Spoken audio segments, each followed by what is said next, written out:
আসসালামু আলাইকুম। বিশ্বাসের পথে হেরে যাওয়া অনেক সুন্দর। যে প্রতারণা করে সেও একদিন শূন্য হতে থাকে।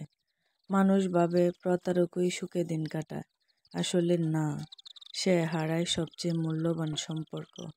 কারণ যাকে সে কষ্ট দিল সেই ছিল তার সুখের আশ্রয়, সেই ছিল বিশ্বাসের ভরসা, সেই ছিল শ্রদ্ধার জায়গা। আর যে কষ্ট পায় সে ধীরে ধীরে মানিয়ে নিতে শেখে। সব সময় তাকে শক্ত করে তোলে। আঘাতের ভিতর দিয়েই জন্ম নেয় নতুন আশা।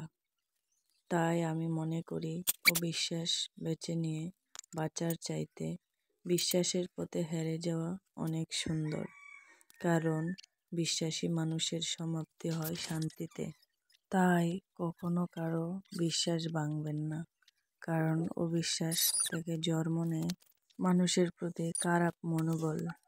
আর একবার তা মন নষ্ট হয়ে গেলে আর কখনোই তা সম্ভব না। তাই সবসময় মানুষের প্রতি বিশ্বাসের জায়গাটা অটুট রাখুন, বিশ্বাসের জায়গাটা তৈরি করুন।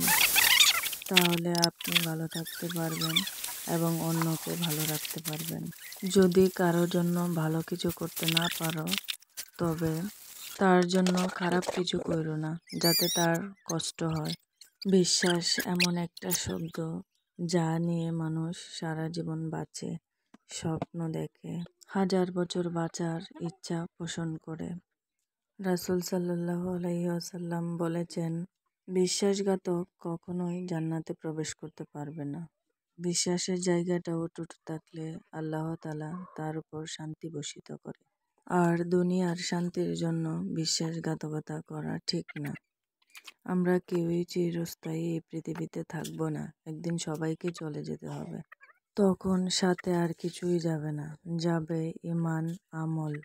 তাই বিশ্বাস থেকে দূরে থাকুন। কারোর জন্য ভালো কিছু করতে না পারলে তার খারাপ কিছু করা ঠিক না। ভালো কিছু করতে না পারলেও তার জন্য খারাপ কিছু করা উচিত না। তাই সবার সাথে বিশ্বাসঘাতকতা বন্ধ করব। কারোর সাথে অবিশ্বাসে কিছু